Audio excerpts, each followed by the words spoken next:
Mari kita berdoa. Bapa di dalam sorga, terima kasih Tuhan untuk hari yang baru, cuaca yang indah, yang cerah. Dan kami percaya hari ini adalah hari yang baru, di minggu yang baru. Kami percaya anugerah Tuhan juga selalu baru, kasih setiamu juga selalu baru, penyertaanmu juga selalu baru bagi kehidupan kami. Terima kasih Tuhan, untuk hari ini kami boleh datang beribadah kepada Tuhan. Kiranya ibadah kami hari ini boleh berkenan di hadapan-Mu Tuhan.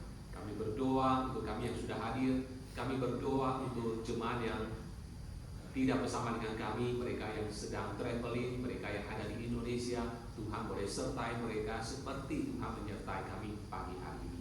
Berkati Tuhan saat ini ketika kami akan belajar dari firman-Mu. Kami tahu Tuhan, firman-Mu itu adalah kebenaran. Firman-Mu berkuasa untuk mengubah kehidupan kami. Kami berdoa Roh Kudus boleh tolong kami, memberikan kami pencerahan rohani untuk mengerti prinsip-prinsip dari firman Tuhan, supaya kebenaran Tuhan sungguh-sungguh berkuasa dan mengubah dan memberikan kami kekuatan dalam menjalani hidup kami dengan segala pergumulannya.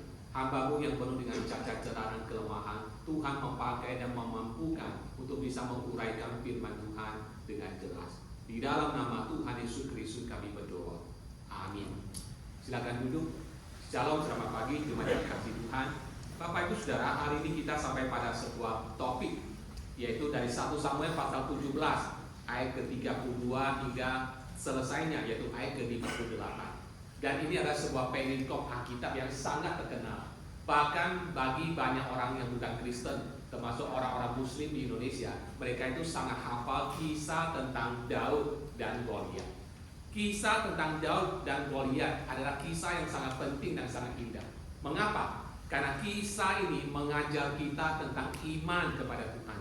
Karena kisah ini mengajar kita tentang Allah. Dan kisah Daud dan Goliat juga mengajar kita tentang Yesus Kristus, Tuhan kita. Dari perikop ini kita akan belajar sebuah topik, bagaimana memenangkan pertempuran dalam hidup kita dengan iman. Bagaimana menghadapi segala perjuangan, segala pergumulan dalam kehidupan kita dengan iman. Pertanyaannya adalah bagaimana caranya? Bagaimana kita menghadapi pertempuran? Bagaimana kita menghadapi pergumulan dalam hidup ini kita dengan iman? Ada 3 hal yang mau dikatakan di dalam perikop firman Tuhan hari ini. Yaitu pertama, percaya pada kuasa Tuhan. Bagaimana kita menghadapi pergumulan dalam hidup kita? Bagaimana kita menghadapi pertempuran dalam hidup kita? Yaitu pertama, percaya pada kuasa Tuhan. Itu yang dikatakan di dalam ayat ke-32 hingga ayat ke-37. Dan Bapak Ibu Saudara, ketika kita percaya pada kuasa Tuhan, maka hal yang pertama terjadi adalah kita tidak khawatir dengan kelemahan-kelemahan kita. Ayat 32 hingga 33 dikatakan, berkatalah Daud kepada Saul, janganlah seseorang menjadi tawar hati karena dia. Hambamu ini akan pergi melawan orang Filistin itu. Tetapi Saul berkata kepada Daud, tidak mungkin engkau dapat menghadapi orang Filistin itu untuk melawan dia, sebab engkau masih muda, sedang dia sejak dari masa mudanya telah menjadi prajurit. Saudara, Daud menawarkan dirinya secara sukarela untuk maju menghadapi Goliat. Namun apa respon dari Saul? Saul berkata, tidak mungkin engkau dapat menghadapi orang Filistin itu untuk melawan dia, sebab engkau masih muda, sedang dia sejak dari masa mudanya telah menjadi prajurit. Tetapi kita melihat Daud tidak membiarkan kata-kata Saul itu mempengaruhi dia. Minggu lalu kita sudah belajar bahwa di sekeliling kita, ketika kita menghadapi pergumulan dalam hidup kita, ada 2 tipe orang yang ada di sekeliling kita. Tipe pertama adalah mereka yang akan memberikan encouragement kepada kita, yang akan memberikan spirit kepada kita untuk tetap berjuang di tengah-tengah pergumulan kita. Tetapi di pihak lain ada orang-orang yang akan membuat kita menjadi menjadi takut, menjadi cemas, menjadi tidak berani. Yaitu bukannya memberikan encouragement kepada kita, tapi justru mereka melakukan discouragement terhadap kita. Nah, ini salah satu contohnya Saul. Ketika Daud menyatakan diri dengan sukarela maju melawan Goliat, selama 40 hari lamanya Goliat selalu menantang tentara Israel, tapi satu orang pun tidak ada yang berani melawan dia. Dan hari ini Daud menawarkan diri untuk melawan. Tetapi apa yang menjadi respon dari Saul? Saul mengatakan, tidak mungkin kamu bisa menghadapi dia. Kamu masih muda. Goliat itu sepanjang hidupnya telah menjadi prajurit. Tapi kita bersyukur, Daud tidak membiarkan kata-kata yang mematahkan semangat dari Saul itu mempengaruhi tekadnya melawan Goliat. Daud berkata, janganlah seorang menjadi tawar hati karena dia. Mengapa, saudara? Karena Daud percaya kepada kuasa Tuhan. Karena dia percaya kepada kuasa Tuhan, Daud tidak khawatir dengan kelemahan-kelemahan dirinya. Inilah iman. Iman adalah kita percaya kepada kuasa Tuhan, bahwa Tuhan kita ada Tuhan yang maha kuasa, yang sanggup melakukan segala sesuatu dan tidak ada mustahil bagi dia. Sekalipun kita memandang diri kita penuh dengan cacat celah, penuh dengan kelemahan dan penuh dengan kesalahan. Tetapi di tengah-tengah, di dalam tangan Tuhan yang maha kuasa, kelemahan kita itu tidak ada apa-apanya. Jangan berfokus kepada kelemahan kita, tetapi berfokuslah kepada kuasa Tuhan.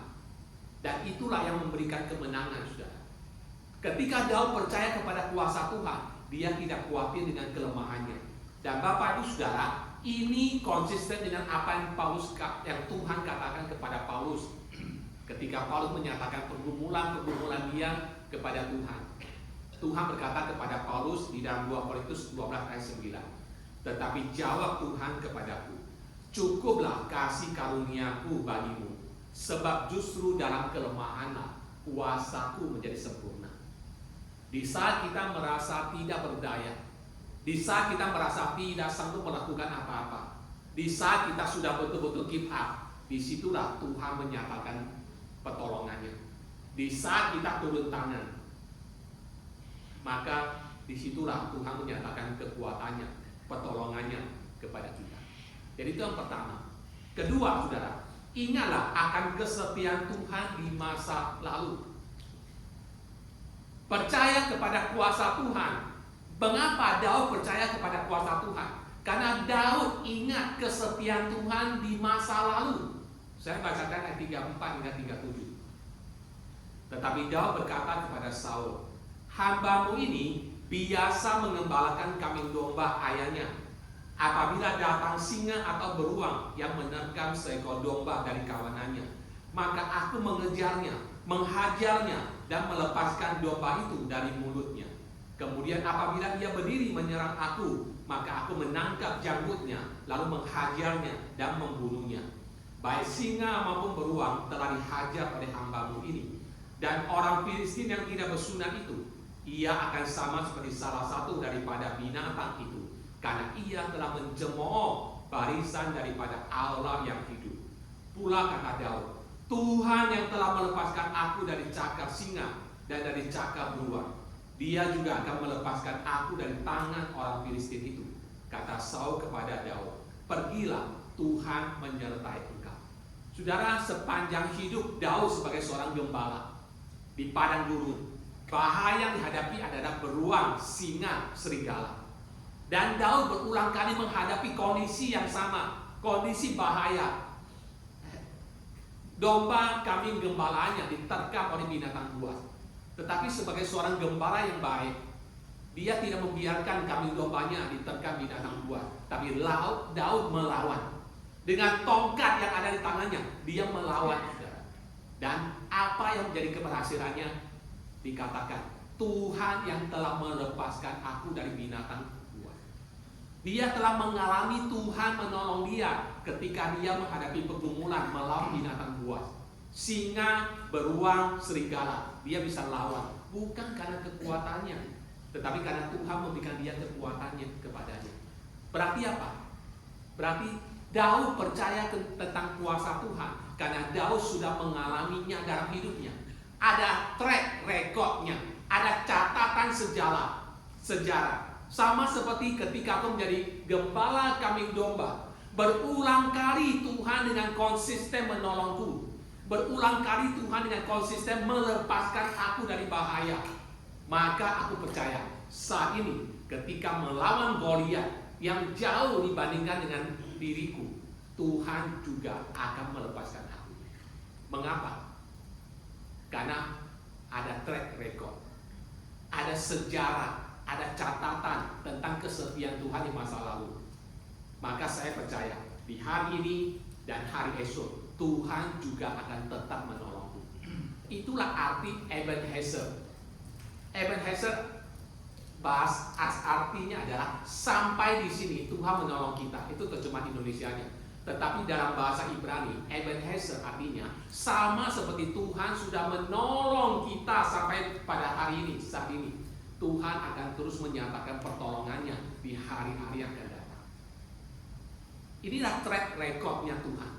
Kita punya Tuhan yang bisa diandalkan, yang sudah menunjukkan kesetiaannya di masa lalu, di dalam pergumulan hidup kita yang lalu, di dalam segala masalah-masalah yang pernah kita hadapi dalam masa lalu kehidupannya. Tuhan dengan setia menolong kita, memberikan kekuatan, memberikan solusi kepada kita. Hari ini ketika kita menghadapi pergumulan, kita juga percaya Tuhan yang setia akan menolong kita, akan memberikan jalan keluar, akan memberikan kekuatan kepada kita. Dan minggu depan, tahun depan, kita tidak tahu apa akan kita hadapi, tapi kita percaya Tuhan yang sama yang sudah menolong kita di masa lalu, Tuhan yang sama yang telah menolong kita hari ini, Tuhan yang sama itu juga akan menolong kita dalam pergumulan kita ke depan. Nah, itu yang menjadi sumber kekuatan bagi Daud. Daud percaya kepada kuasa Tuhan. Itu sebabnya ia tidak khawatir dengan kelemahannya. Dia sadar ketika dibandingkan dirinya dengan Goliat, dia tidak ada apa-apanya. Tapi dia percaya kepada kuasa Tuhan. Kedua, Daud percaya kepada kuasa Tuhan. Kenapa? Karena dia sudah mengalami dalam pengalaman hidupnya di masa lalu. Tuhan yang setia, Tuhan yang akan terus menolong dia di waktu yang akan datang. Sekarang kita melihat yang kedua.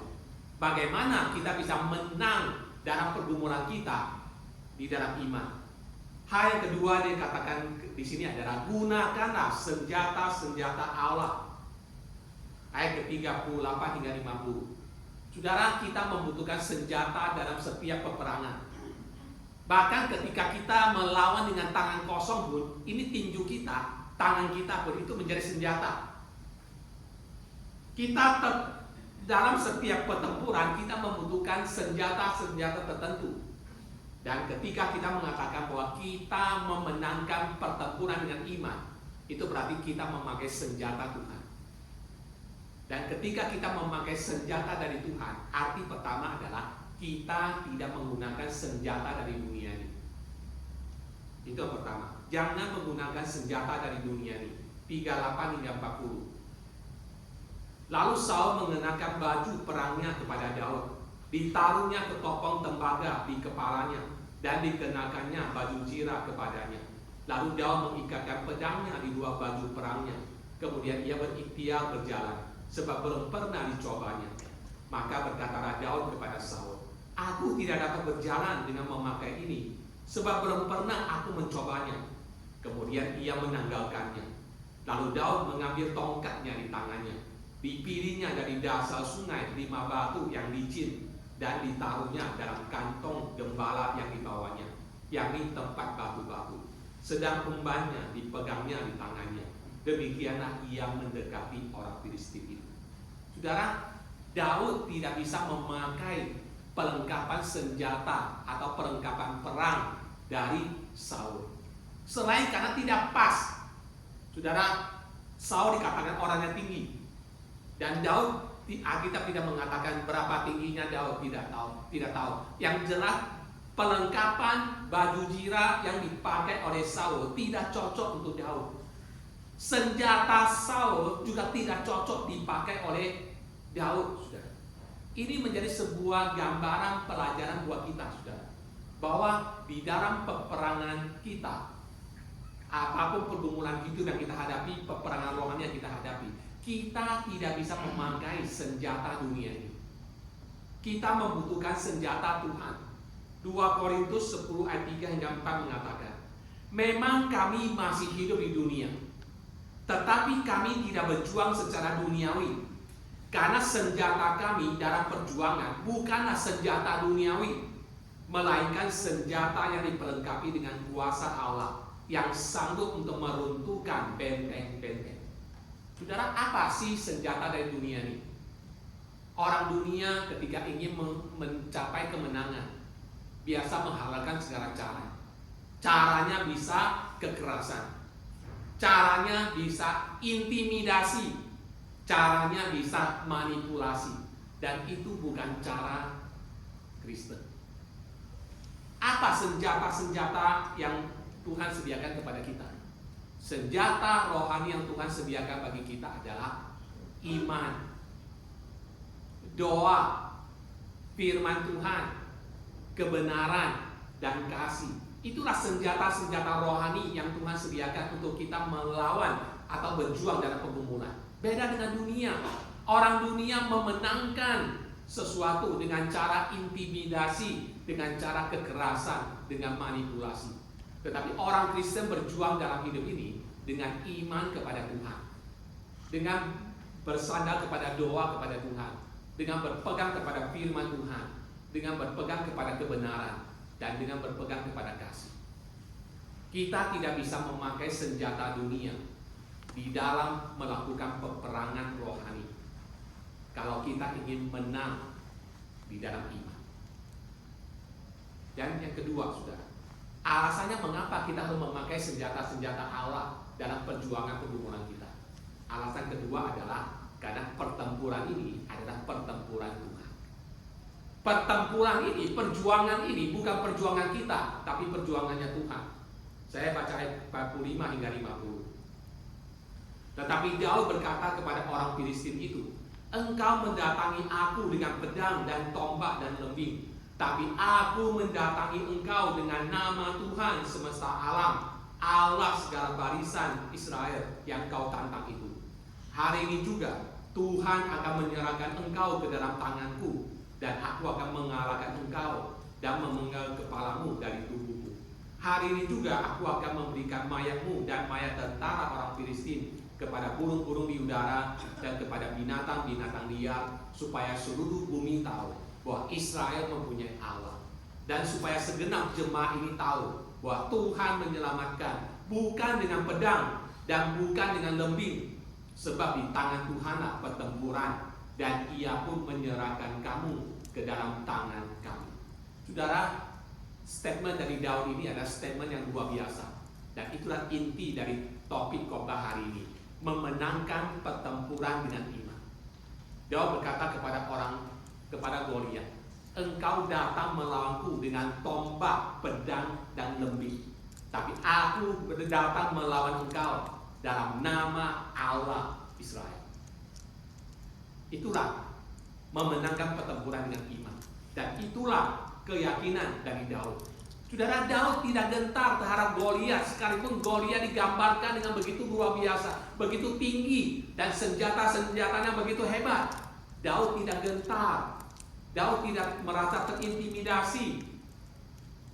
Mengapa? Karena Daud percaya kepada Tuhan. "Engkau datang menghampiri aku, melawan aku dengan tombak, dengan lembing, dan dengan pedang, tetapi aku datang melawan engkau dengan iman dalam nama Tuhan." Itu yang menjadi sumber kekuatan dari Daud, sehingga dia bisa mengalahkan Goliat. Dan apa hasilnya, saudara? Ayat 48 hingga 50. Ketika orang Filistin itu bergerak maju untuk menemui Daud, maka segera Daud berlari ke barisan musuh untuk menemui orang Filistin itu. Lalu Daud memasukkan tangannya dalam kantongnya, diambilnyalah sebuah batu dari dalamnya, diumbannya, maka kenalah dahi orang Filistin itu, sehingga batu itu terbenam ke dalam dahinya, dan terjerumuslah ia dengan mukanya ke tanah. Demikianlah Daud mengalahkan orang Filistin itu dengan umban dan batu. Ia mengalahkan orang Filistin itu dan membunuhnya tanpa pedang di tangan. Saudara, pertempuran ini yang sudah dinantikan sekian lama, selama sebulan lebih, 40 hari lebih, dua barisan tentara saling berhadapan, tetapi tidak ada yang berani memulai. Tapi pada hari itu terjadi peristiwa dalam sejarah. Seorang anak muda yang tanpa perlengkapan pedang apa-apa, yang hanya membawa sebuah ketapel di tangannya, batu yang ada di kantongnya, melawan seorang tentara yang dikatakan Goliat raksasa dengan segala perlengkapan senjata yang sangat mutakhir. Tetapi pemuda ini berhasil mengalahkan tentara begitu besar dengan senjata yang begitu sederhana. Karena apa? Karena dia percaya kepada Tuhan. Peperangan yang sudah dinanti-nantikan itu ternyata mengecewakan. Kenapa? Belum 1 menit, baru ronde pertama sudah KO, sudah selesai, sudah game over, sudah. Mengapa? Karena Daud memenangkan pertempuran itu bersama-sama dengan Tuhan. Sekarang kita lihat poin ketiga, yang terakhir. Bagaimana kita memenangkan pertempuran dalam iman, yaitu tinggal tenang dalam kemenangan Allah. Ayat 51 hingga 58. Bagaimana kita bisa tinggal tenang di dalam kemenangan Tuhan, yaitu dibutuhkan iman. Maka poin pertama mengatakan iman adalah kemenangan yang mengalahkan dunia. Ayat 51 hingga 54 saya bacakan. Daud berlari mendapatkan orang Filistin itu, lalu berdiri di sebelahnya. Diambilnya pedangnya, dihunusnya dari sarangnya, lalu menghabisi dia. Dipancungnya kepalanya dengan pedang itu. Ketika orang-orang Filistin melihat bahwa pahlawan mereka telah mati, maka larilah mereka. Maka bangkitlah orang-orang Israel dan Yehuda, mereka bersorak-sorak lalu mengejar orang Filistin sampai dekat Gad dan sampai pintu gerbang Ekron. Dan orang-orang yang terbunuh dari orang Filistin bergelimpangan di jalan ke Sarai sampai Gad dan sampai Ekron. Kemudian pulanglah orang Israel dari perburuan hebat atas orang Filistin, lalu menjara perkemahan mereka. Saudara, dikatakan di sini dengan jelas, Daud memenggal kepala Goliat. Mungkin kita bertanya, kenapa cerita seperti ini mesti masuk di Alkitab? So, penggal-penggal kepala, kenapa cerita yang begitu sadis mesti masuk di dalam catatan Alkitab? Bapak Ibu Saudara, jangan lupa, praktek seperti itu umum terjadi dalam setiap pertempuran pada waktu itu. Di dalam setiap pertempuran, jikalau panglimanya berhasil dikalahkan, apalagi panglima kepalanya berhasil dipenggal, maka itu menjadi sebuah trofi. Sebuah trofi kemenangan. Berarti peperangan sudah selesai. Kenapa? Karena panglima besar sudah dikalahkan. Dan bukti dia sudah dikalahkan adalah ini, kepalanya ada di tanganku. Dengan peristiwa ini, saudara, ada 2 hal. Pertama, untuk menunjukkan kepada orang Filistin bahwa pahlawan yang mereka bangga-banggakan bukan saja sudah dikalahkan, tetapi sudah mati. Itu sebabnya ketika mereka tahu Goliat kalah, Goliat dipancung kepalanya, bangsa Filistin langsung kocak-kacir, lari kemana-mana. Kedua, Bapak Ibu Saudara, peristiwa ini sebetulnya adalah gambaran tentang Tuhan Yesus di atas kayu salib. Bagaimana Tuhan Yesus mengalahkan dosa, bagaimana Tuhan Yesus mengalahkan maut, dan bagaimana Tuhan Yesus mengalahkan setan. Kita mengatakan di atas kayu salib Yesus Kristus meremukkan kepala si ular. Ketika manusia jatuh ke dalam dosa dan Kejadian pasal 3, maka di ayat ke-15 Tuhan memberikan sebuah janji, yaitu Injil pertama, the first gospel, proto-evangelion, Injil pertama. Jadi waktu Kejadian pasal 3 manusia jatuh dalam dosa, Tuhan sudah memberikan harapan akan datang seorang Mesias, keturunan dari perempuan. Kejadian 3:15 bunyinya demikian, saudara. Aku akan mengadakan permusuhan antara engkau, yaitu setan, dan perempuan ini, yaitu keturunan dari Hawa. Dikatakan antara keturunanmu dan keturunannya akan meremukkan kepalamu dan engkau akan meremukkan tumitnya. Saudara, ketika Yesus di atas kayu salib, Yesus dipaku, dihina, begitu dipermalukan, seolah-olah Yesus kalah. Itu adalah gambaran tentang ular yang menggigit tumit kaki Yesus, seolah-olah Yesus tidak berdaya, dipermalukan. Tetapi justru melalui peristiwa kayu salib dikatakan apa?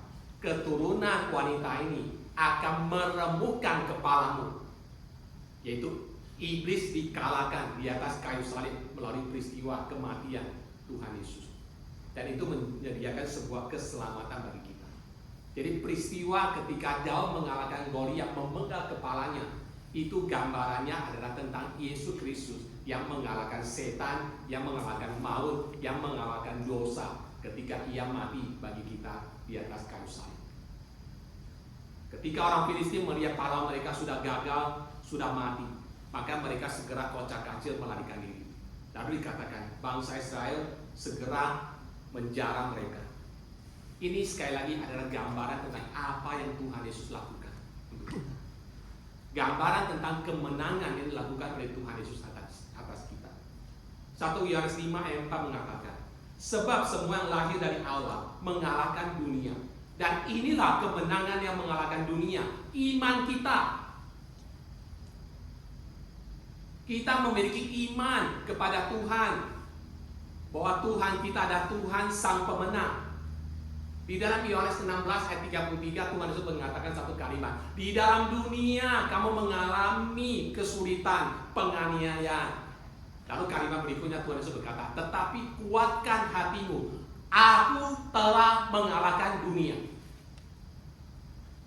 Di dalam dunia kita menghadapi pergumulan, di dalam dunia kita menghadapi penganiayaan, itu realita. Tapi jangan lupa kalimat berikutnya Tuhan Yesus berkata, tetapi kuatkan hatimu, karena aku telah mengalahkan dunia. Yang terakhir Bapak Ibu Saudara, siap sedialah untuk bersaksi. Ayat 55 hingga 54. Ayat 55 mengatakan demikian. Ketika Saul melihat Daud pergi menemui orang Filistin itu, berkatalah ia kepada Abner, panglima tentaranya, anak siapakah orang muda itu Abner? Saudara, Saul kurios tentang siapakah anak muda ini.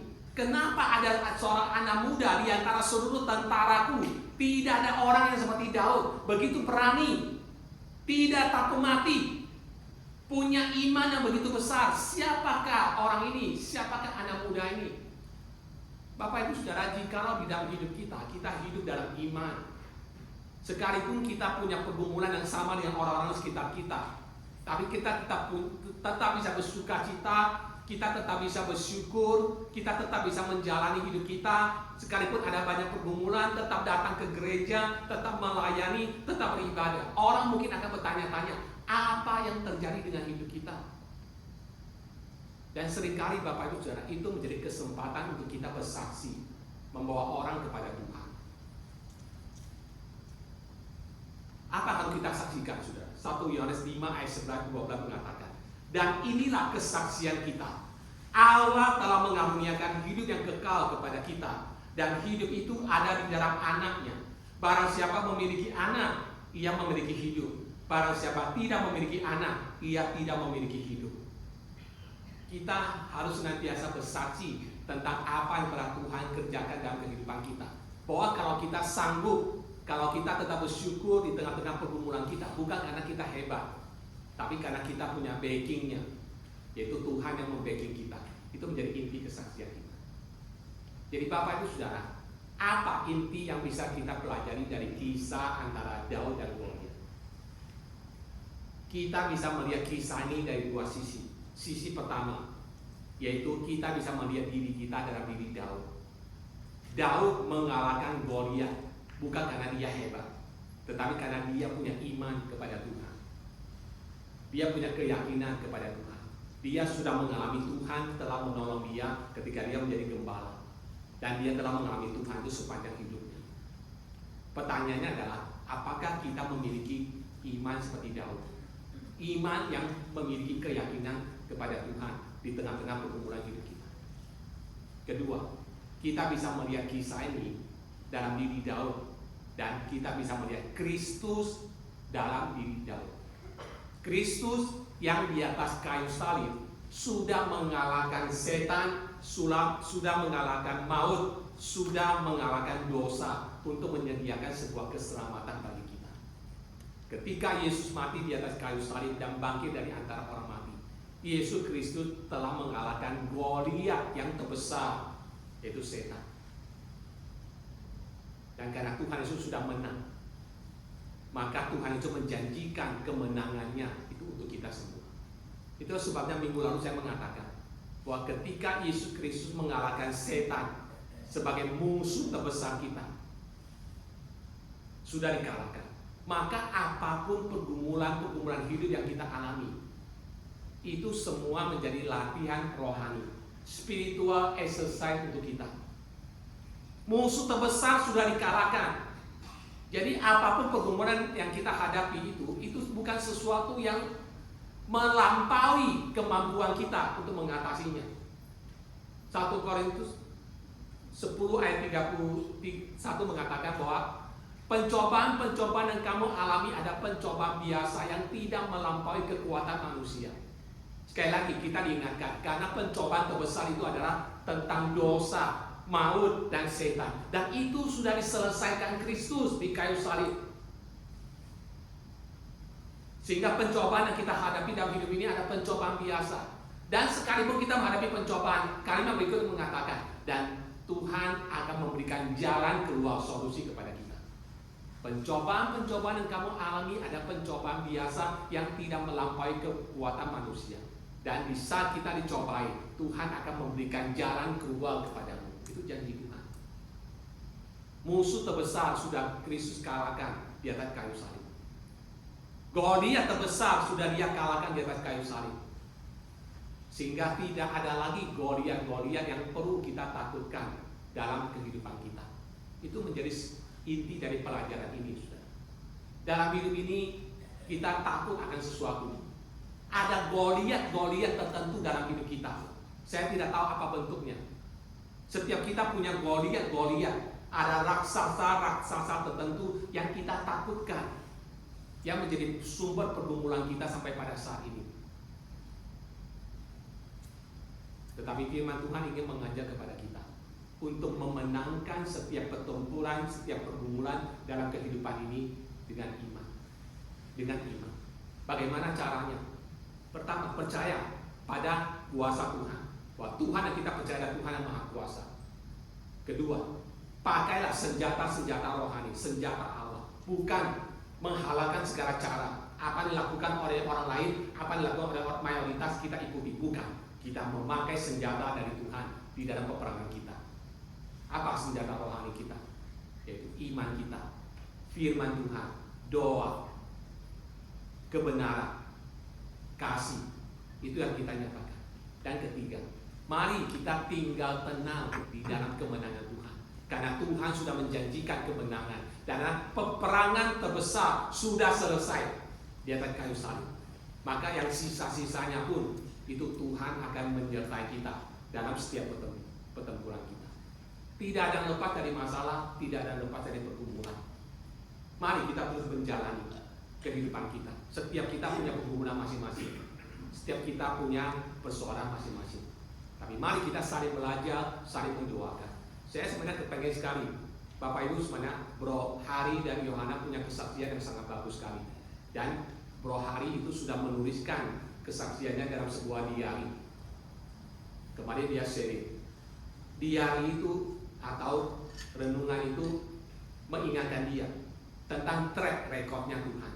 Di tengah-tengah pergumulan di sepanjang hidup mereka alami, momen-momen Tuhan menolong mereka, momen-momen Tuhan menyediakan jalan keluar supaya mereka tidak lupa. Maka mereka tuliskan dalam sebuah diari, sebuah renungan. Saya kepengen Bro Hari itu bisa di-share di grup kalau berkenan. Ya, jangan cuma di grup semua grup aja, tapi kalau bisa di grup bapak-bapak sama grup jemaat, Bapak Ibu akan mendapatkan berkat dari kesaksian mereka, perjalanan hidup mereka bersama dengan Tuhan.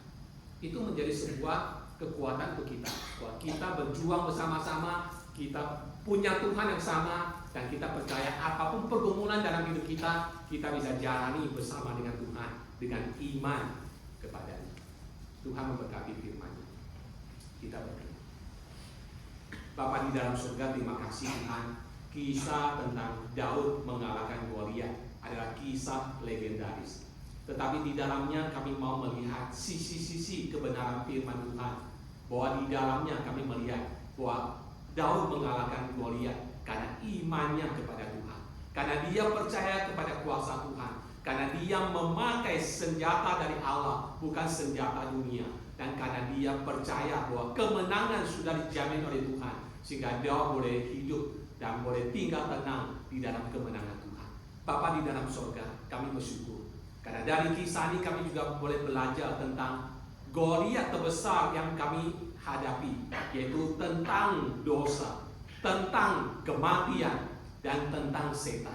Kami bersyukur karena Goliat ini sudah dikalahkan oleh Tuhan Yesus ketika ia mati di atas kayu salib untuk dosa-dosa kami.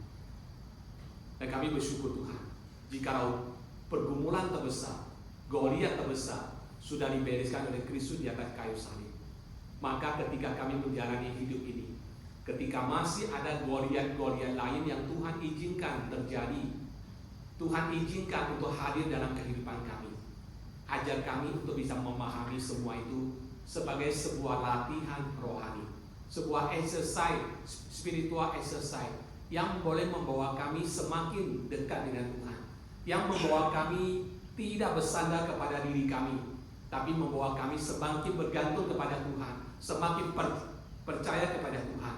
Dan setiap kali Tuhan memberikan kami jalan keluar, setiap kali Tuhan memberikan pertolongan kepada kami, ajar kami untuk melihat itu sebagai sebuah track record dari Tuhan yang menunjukkan kesetiaannya atas kehidupan setiap kami. Pimpin dan sertai apapun pergumulan hidup yang kami alami saat ini Tuhan, biarlah kami boleh menjalaninya bersama-sama dengan Tuhan dan Juru Selamat kami. Di dalam nama Tuhan Yesus Kristus kami berdoa.